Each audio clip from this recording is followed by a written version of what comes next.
When Sarah Whitman looked back on it, all the signs had been there. The unanswered texts, the late-night excuses, the sudden meetings that came out of nowhere. Those small shifts in behavior that, if you weren't paying attention, could be dismissed as life simply getting busy. But now she knew better. Sometimes if someone starts acting busy, it's because they already moved on, in their heart. Sarah was a 34-year-old marketing coordinator living in Portland, Oregon. She had always believed in love, the kind that holds through the seasons, through the storms, the messy kitchens, and long commutes. For 3 years, she had been with Jake Thompson, a confident, funny, and seemingly reliable man she met at a friend's summer barbecue. He was charming from day one, always pulling her in with boyish grins and warm hugs that felt like home. Jake was a software engineer, a bit of a workaholic, but Sarah liked that about him. He had ambition, direction, and a maturity she'd found lacking in previous relationships. In the beginning, everything was effortless. They laughed over pancakes on Sunday mornings, went hiking through Forest Park, and shared quiet evenings curled up watching documentaries. But lately things had changed. Started subtly. Jake stopped texting her back as quickly. He began canceling dinner plans last minute, saying he was swamped with work, or that his team had a last-minute deployment.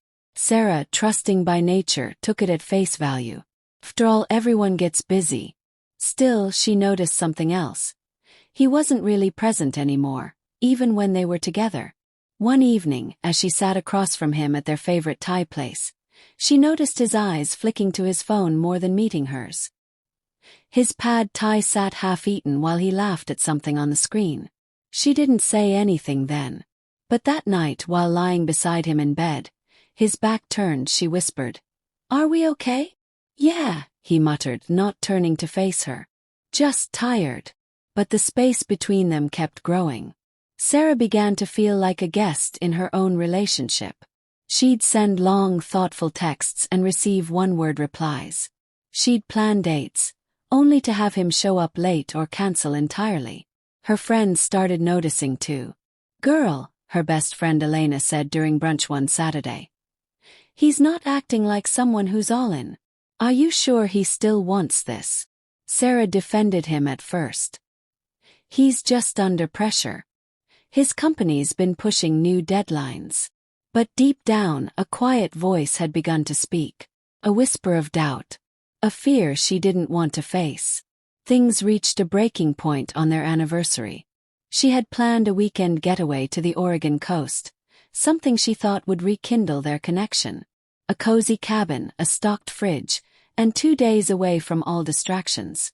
She told Jake about it weeks ahead, booked the place, and even made a special scrapbook of their memories to surprise him.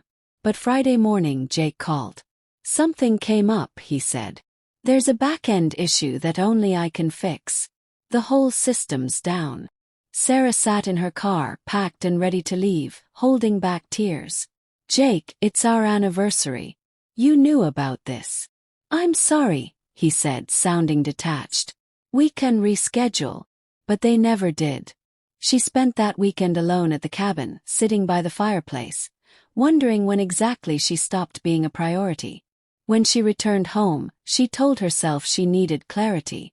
She sat Jake down on the couch and asked directly, "Jake, are you still in this?"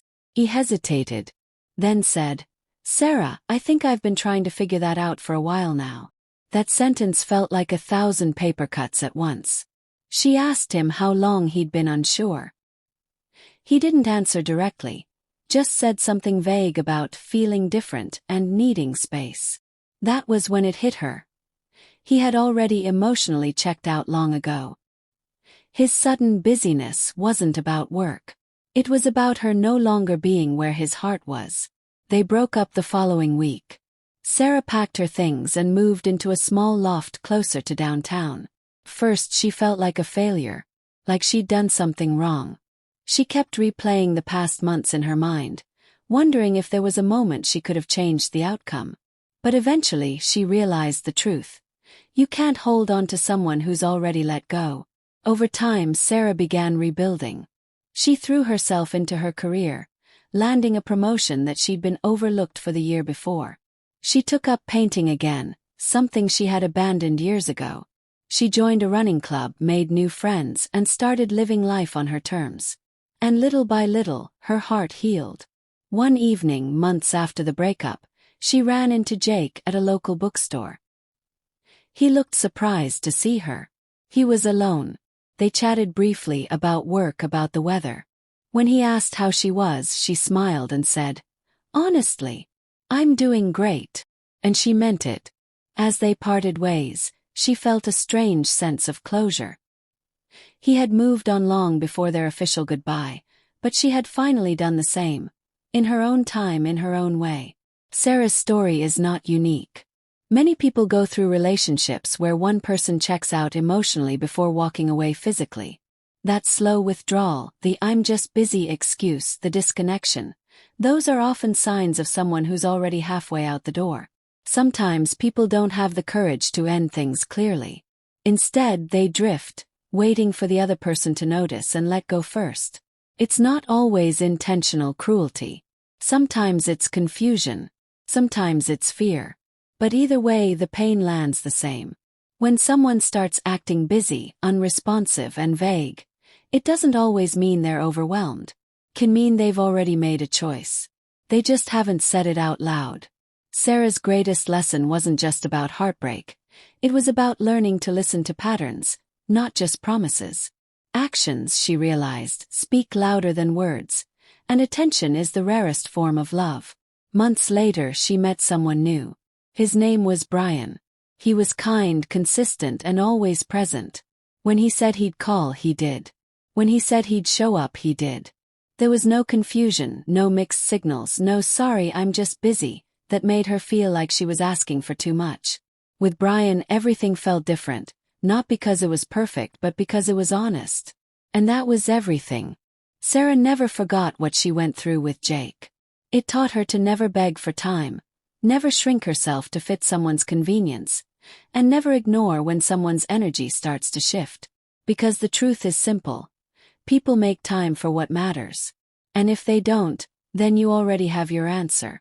Sometimes if someone starts acting busy, it's because they already left.